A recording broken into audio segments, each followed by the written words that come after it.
Welcome to the sixth in this series of firesides on the Book of Existence. And this sixth fireside is going to be a review of the previous five. So the very first fireside of this series on the Book of Existence was on the Book of Existence because that seemed like the most logical place to start. I remember in the fall of 2013 when that phrase just jumped off the page at me. Probably have read it many times before, but all of a sudden it just took on a life of its own for me. It was in the context of this that Baha'u'llah was talking about the fact that God can't descend into the world of existence, but he expresses his attributes, his signs, his names, his knowledge through the world of existence. And then the phrase, that passage goes something like this: however, all these signs can be seen and are reflected in the Book of Existence. And I thought, Book of Existence, wow, what is that really saying then? Holy smokes. So I wanted to think about that. What's a book? And look at those two words. Those are very unequivocal verbs, are and can. Are reflected and can be seen. So then I thought, what's a book? And when you think about it, we kind of tend to think of things backwards. We think of the physical part of a book, and that's what we picture when someone says book to us. But in reality, the thought, if any book that we write or read, the thought came first. First a word, then a sentence, then a paragraph, and then a book. And the very last thing that happens is that the book becomes expressed in some form, digital, audio, sign language, or paper and print. And when Baha'u'llah says that this is a book of existence, that it expresses all the signs of God, signs of the attributes and names and qualities and beauty and knowledge of God, that is what comes first. And what is secondary are the objects. So let's just go to Abdu'l-Baha in 1912 while visiting North America. I think maybe his third talk in New York City. He made this statement, just one sentence. You know, he can say it in one sentence. I can't. Whatever objects appear in the world of existence are the outer pictures of the world of heaven. And so the world of heaven is obviously the world of reality, of truth, of knowledge, of real knowledge. And he states that all objects, whatever objects appear in the world of existence, are, again, one of those definitive verbs, are the outer pictures of the heavenly world, the world of truth, reality, knowledge, and so on. And we should really flip that around and say, well, okay, there's the knowledge and there's the reality and there's the truth. And that knowledge, that reality, those truths are expressed in the objects that we see in the universe. So just kind of flip it around. And the Book of Existence obviously can be read, can be seen, are reflected and can be seen. All these signs are reflected and can be seen in the Book of Existence. So we might think then that the essence of things is the knowledge they are intended to convey to us. It's a different way of looking at the world, isn't it? An eagle soaring above our heads, a brook, a sunset, a blossom, a tree, a starlit sky. All of these things are intended to convey knowledge to us. And in the hidden words, Baha'u'llah said that he has ordained for our training every atom in existence and the essence of all created things. And if we think of this in terms of that book, then we might think that the essence of all created things is in fact the knowledge that they are intended to convey.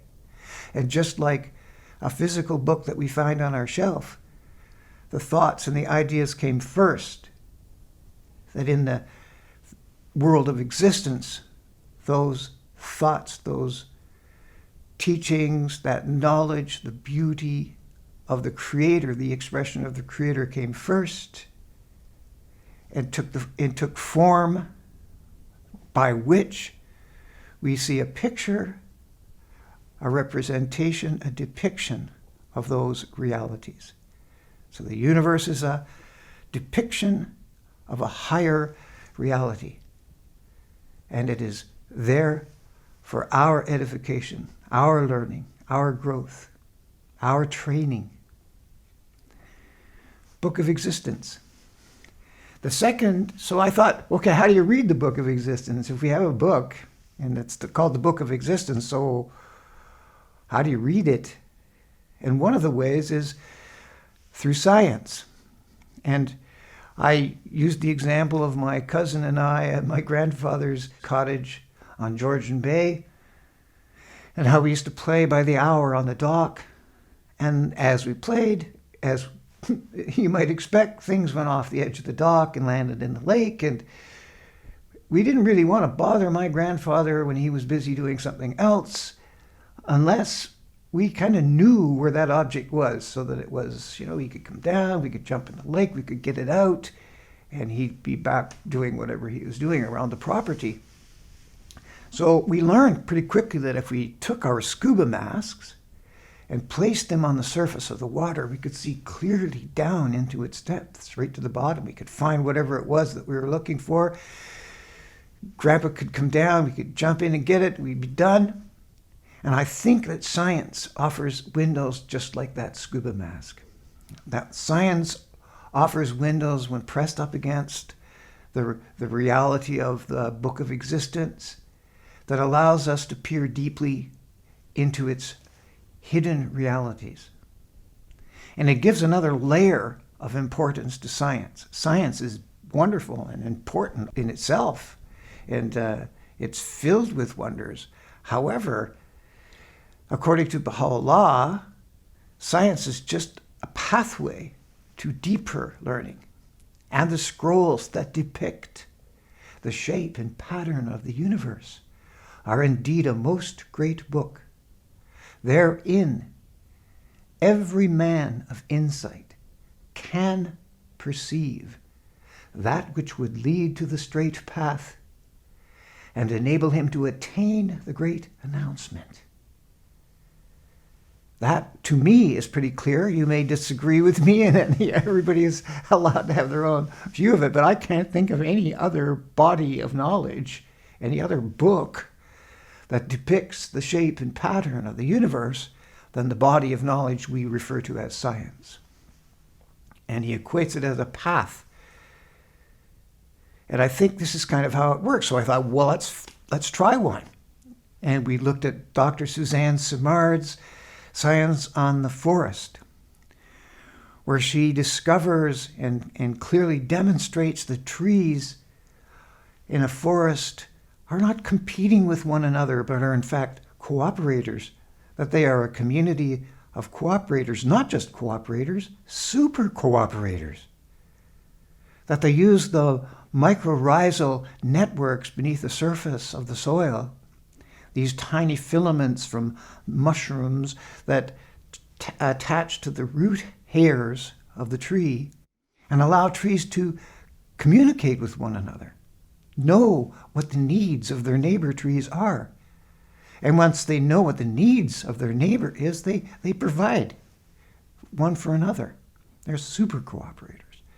And furthermore, she learned that the more robust, the more complex the diversity within a forest, and that diversity includes everything, all plants and insects and higher animals, birds, rodents, all of it together. The more robust and the more complex the diversity, the more robust, the stronger the forest is, the better able it is to resist change, to overcome threats, and to survive ultimately.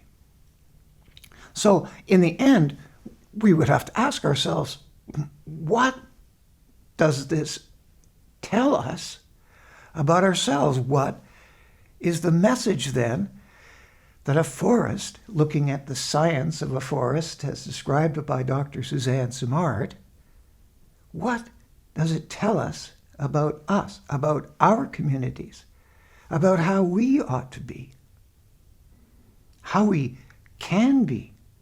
Because surely, with all of our gifts, with our intelligence, with all of our wonderful capacities, we should certainly be capable of at least being the equal of a forest in our behavior. Difference is we have to choose. We have to choose. And therein lies the rub. According to Baha'u'llah, we will. We will choose this path.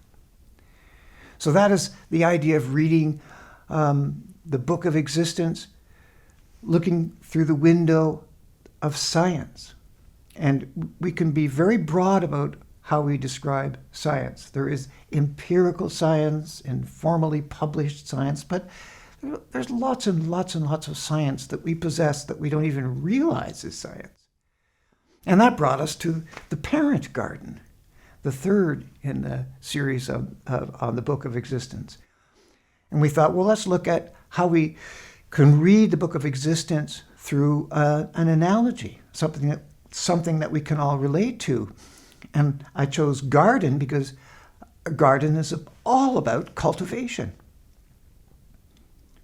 It's like the pinnacle, the artistic pinnacle of all that we've learned about cultivation. And it's made for beauty. It has a calming effect. Is there anything more beautiful than walking through a garden and the effect that it has on your soul and the fragrances and how pleasing it is to the eye, the diversity of colors and the differences in plants. And we all know a little bit about gardening. So I thought this would be a good one. And why not relate it to something specific like parenting? And so we thought about, well, what would be the flowers, the blossoms, the herbs, those intended things that we want to grow and flourish in our garden? What would they be? And we concluded that those things would be like the virtues. And if we ask, and I have in the past asked this to a group, and what are the behaviors you want to appear in your children, in their lives, in their behavior? What do you want them to carry off into their adult lives? Kindness, generosity, service, knowledge, the love of learning, love. All of these beautiful qualities are what we want to cultivate as parents in our children. So what if they were like a garden? And if in our children we cultivate these beautiful blossoms, what might be the weeds in that garden? And every garden has weeds. And weeds show up uninvited. We don't ask weeds to come to our garden. They just show up. And so we asked the question, how do you deal with them? What's the process? And we've all pulled weeds. We know when we have successfully pulled a weed because all the roots come out. And we know that we haven't been successful when it goes snap and all the roots are left in the soil. We know that weed's going to come right back. And we talked about the best time to pull a weed, the best conditions under which to pull a weed. Water the garden first. What is water? Something like appropriate, loving attention. There's nothing more potent and powerful a motivator than the approval of our parents. When we get that approving look, nod from our parents, it doesn't have to be anything big. It just warms your heart and just makes you want to do more of that. So when your child is playing quietly and creatively and independently, that's the moment when you want to very subtly, without breaking the bubble, show some encouragement, just a little attention, Just a few words. Oh, I just love it when you play like this. And we talked about that gardens have to have boundaries. And the shape of the garden is part of what makes it beautiful and unique. And there is a boundary between what is the garden and what's not. And we talked about how all of these things could be related to parenting, and how having an analogy like this gives us a way to kind of step back from our role as parents for a moment and see things in perspective. It helps us to focus on the long game that we want. What do we want in a mature garden? And at some point, we talked about how children will become the tenders of their own garden, the pullers of their own weeds. And that ultimately is the goal. Because are we not now, as adults, parent to our own garden? It is our responsibility now to pull those weeds when they appear, the moment they appear, and so on and so forth. And that was the parent garden. The next fireside number 4, was light, glorious light. And in this one, I'm not going to get into the science of this one because I don't want to put anybody to sleep again, but put it as succinctly as I can. I had seen this reel by Neil deGrasse Tyson. He was talking about his early days as an astronomer, as an astrophysicist, looking through a telescope in Hawaii at a group of suns near the center of our Milky Way galaxy. And he was marveling at the time at how that light, those photons that he was viewing, had taken 40,000 years to get from the center of the Milky Way galaxy to Earth. The last migrations were leaving Africa and heading off out into the Asian plains. The last Neanderthals were dwindling in numbers, but they were colonized still on Gibraltar. We were a long, long way from cultivating fields. We were still nomadic people, hunters and gatherers. When those photons left those stars at the center of the galaxy. But then he pointed out that according to Einstein's special theory of relativity, this one has to do with light, and the special theory of relativity has to do with what happens to matter when it approaches those extreme speeds that are approaching the speed of light. And remember that Einstein is looking through a window of mathematics, and mathematics is not something that we impose on the universe. It is one of the languages by which the universe speaks to us. And if you're lucky enough to be gifted to understand and see through that language, then you're like Albert Einstein or Paul Dirac. You see the world in quite a different way. And he saw, and the mathematics told him, that as objects approach the speed of light, they flatten, that is, they foreshorten, and time slows down relative to their speed. The closer they are to the speed of light, the more time slows for them. And if you were that object that was approaching the speed of light, let's say 95% the speed of light, the universe would be unfolding for you at a factor of 3.2 what it is in reality and what it is to everybody else. If one of a pair of twins traveled off at high speed out into space for a long space voyage and returned, he would return younger than his twin, for time will have slowed down for him. And he pointed out that we proved this, and we've proved it many, many times over. At the CERN Large Hadron Collider, we have sped muons, which are subatomic particles like electrons only with mass, up to 95% of the speed of light. And according to the mathematics, those things should live a little bit longer. And sure enough, they do. They they prove the mathematics to be correct, and that indeed time slows down for matter as it approaches the speed of light. He also pointed out to us that we cannot achieve the speed of light because it requires infinite energy, and we do not possess infinite energy. So therefore, no matter can ever or will ever achieve the speed of light. It's the speed limit of the universe. But what if you were that photon? And the photon is traveling at the speed of light. Every photon travels at the speed of light, which is about 186,000 miles per second, about 300,000 kilometers per second. What if you're that photon? How do things appear to you? I'm the photon that traveled from the center of the Milky Way galaxy to Neil deGrasse Tyson's telescope. And what he said was just shocking to me. He said that to the photon,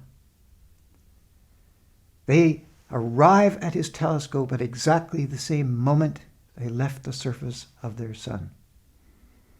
For the photon, there is no time. They exist outside of time. So why is this important? Well, if all things, if all objects are a picture, an outer picture of the heavenly world, what does this picture? And the thing that came to my mind immediately was the relationship between ourselves and the manifestation of God. And from our perspective, they are impossibly far away.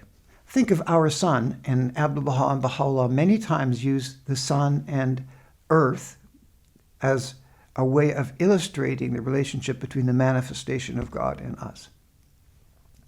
Those photons that are reaching us right now, to those photons, no time has passed at all.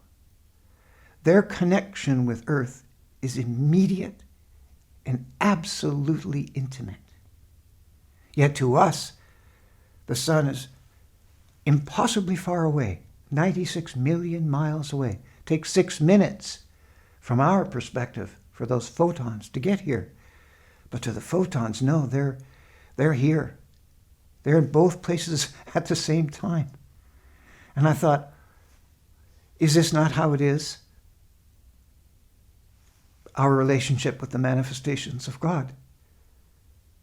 Their relationship to us is impossibly intimate and close. Closer to us than our life's vein is the expression that pops into my mind. So that was kind of the gist of that one. And I know it's a little bit of a stretch for some people. And as soon as you say Einstein's theory of, and I could hear all the doors closing. But really, we can understand these things. It's just a matter of finding a way to explain them in a way that we can understand. They're not that far beyond it. I'm never going to understand his mathematics, but I can get the gist of what he discovered, what he's talking about. The next fireside, the fifth, is the necessity of opposites. And the necessity of opposites has to do with the binary nature of all things. And if we begin at the very, very beginning of the universe, where Baha'u'llah says, and I will use his words here, I can quote them,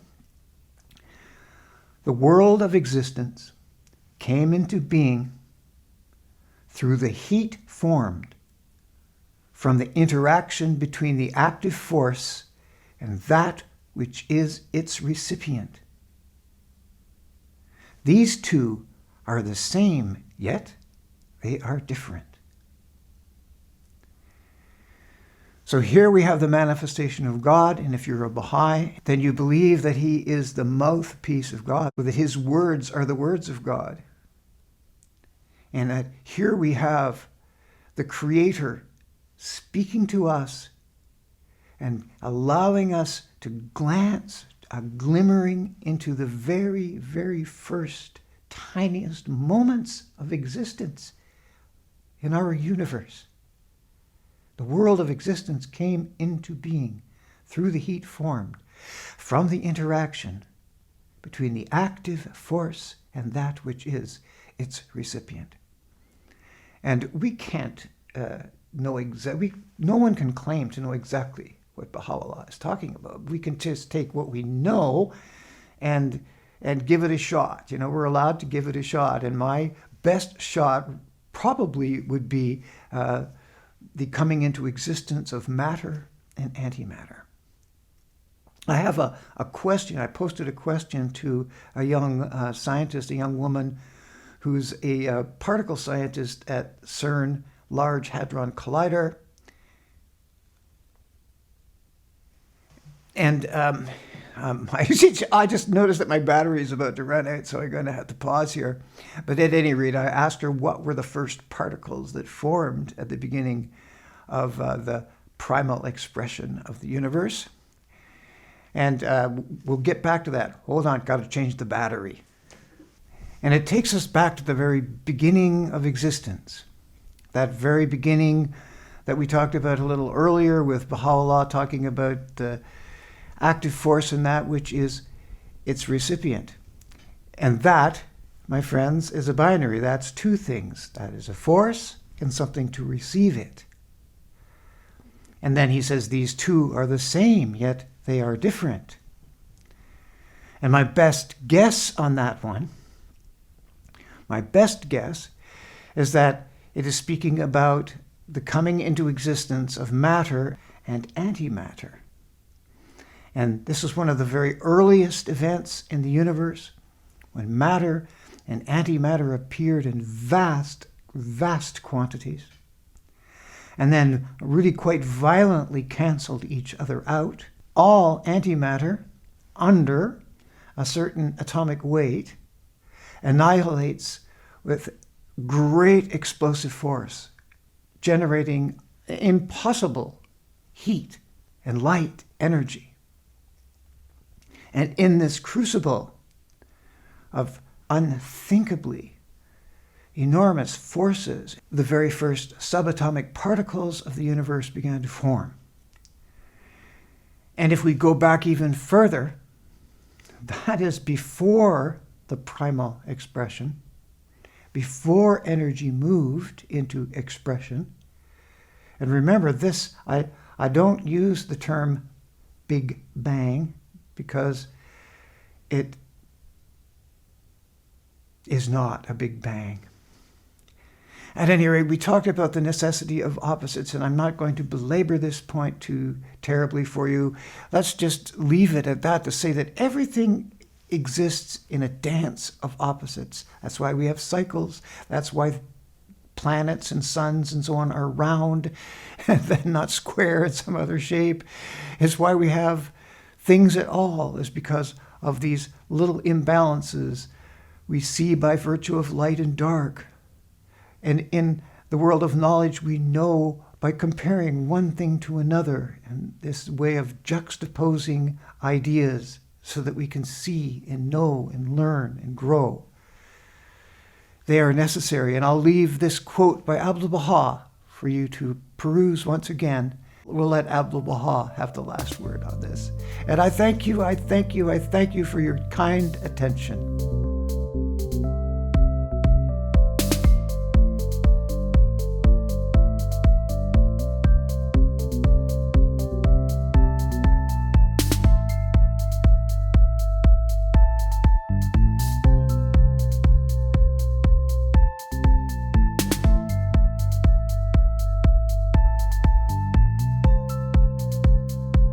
I used to wish that I was older.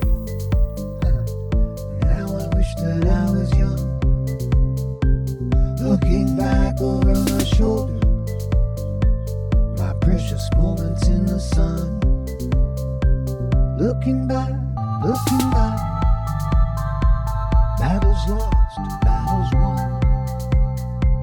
Looking back, the crooked roads